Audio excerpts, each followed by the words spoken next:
आशा करता हूँ यह कहानी आपको बहुत सीख देकर जाएगी। माँ की ममता। यह कहानी भी ऐसी माँ की ममता पर आधारित है। कहानी जंगल के एक हिरन और उसके बच्चे की है। माँ जानवर की हो या इंसान की, क्या फर्क पड़ता है। माँ की ममता का कोई मोड़, कोई तोड़ नहीं होता। माँ का प्यार कभी साबित नहीं किया जा सकता। वो खुद निखर जाता है। माँ की ममता अनमोल होती है। माँ बच्चे की मुस्कान होती है। रोता हुआ बच्चा माँ को देखकर एकदम चुप हो जाता है। खुद दुखी रहती है लेकिन बच्चे पर आँच नहीं आने देती। घर में माँ के होने से पूरा घर माँ की ममता से भरा होता है। छोटे बच्चे के रोने पर पूरा घर घबरा जाता है, लेकिन माँ की गोद में आते ही उसका रोना पूरी तरह हंसने में बदल जाता है। बच्चे का केवल माँ ही एक विश्वास होती है। बच्चा जब रात को रोता है तो माँ उसे लोरी सुनाकर सुला देती है और बच्चों की आंखों के सामने एक पल भी दूर नहीं रह पाती। बच्चे को हमेशा अपने आंचल में छिपाकर रखती है, खुद से ज़्यादा ख्याल रखती है। एक दिन की बात है। एक माँ का बच्चा छोटा था। वो बहुत नटखट था। उसकी हरकतें देखकर सभी हंसने लगे थे।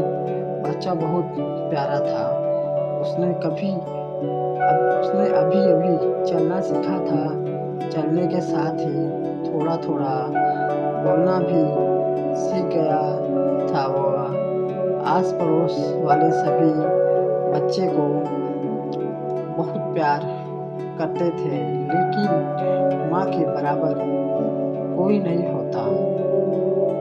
एक दिन घर के बाहर कुछ बच्चों के साथ खेल रहा था। आस-पड़ोस के सभी लड़के वहाँ खड़े-खड़े देख रहे थे। खेलते-खेलते अचानक पत्थर से ठोकर लगने से नीचे गिर गया वह बच्चा और ज़ोर से रोने लगा। पास में खड़े सभी ने उसे हँसाने की बहुत कोशिश की, लेकिन बच्चा चुप होने का नाम ही नहीं ले रहा था। एक करके सभी ने प्रयास कर लिया। कोई अपने गोद में लेकर खिलाता तो कोई गुदगुदी करके हँसाता, लेकिन वह तो और ज़्यादा रोने लगा। इतने में माँ आ गई। माँ ने गोद में लिया और कहा, किसने किसने रुलाया मेरे लाल को? इस पत्थर की इतनी हिम्मत, मेरे बच्चे को रुलाया।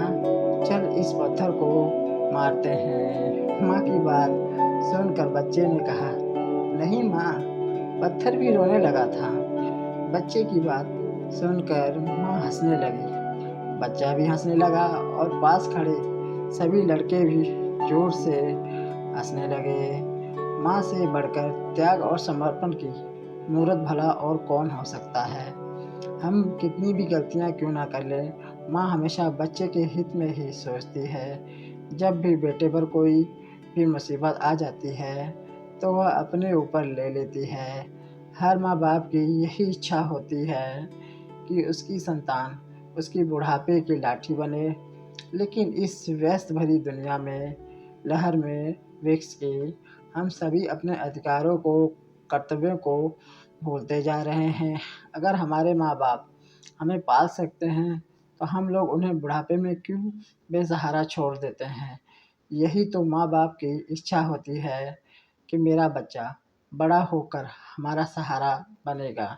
लेकिन आजकल तो अपने बूढ़े माँ बाप को पाला नहीं जाता, बल्कि अनाथ आश्रम या फिर दर-दर की ठोकरें खाने पर पड़ रही हैं। दोस्तों, आशा करता हूँ कि आप सभी को माँ की ममता पर लिखा गया यह आर्टिकल पसंद आया होगा। मेरा इस कहानी को बताने का मकसद यह नहीं कि आप लोगों को ठेस पहुँचे, बल्कि मेरा उद्देश्य हर उस नागरिक को जगाना है जो अपने माँ बाप से दुर्व्यवहार करते हैं। अरे वो हैं तभी तो हम इस दुनिया में हैं। हमें तो उनका शुक्रिया अदा करना चाहिए, ना कि उनका तिरस्कार। हम अगर आप भी मेरी तरह अपने माँ-बाप से प्यार करते हैं, तो इस कहानी को लाइक करके अपने सारे दोस्तों को शेयर करें, उन सभी प्लेटफ़ॉर्म पर साझा करें जिनका आप उपयोग करते हैं, और हमारे इस चैनल को सब्सक्राइब भी कर लें, ताकि आने वाली कहानी की अपडेट सबसे पहले आपको मिल सके। धन्यवाद दोस्तों।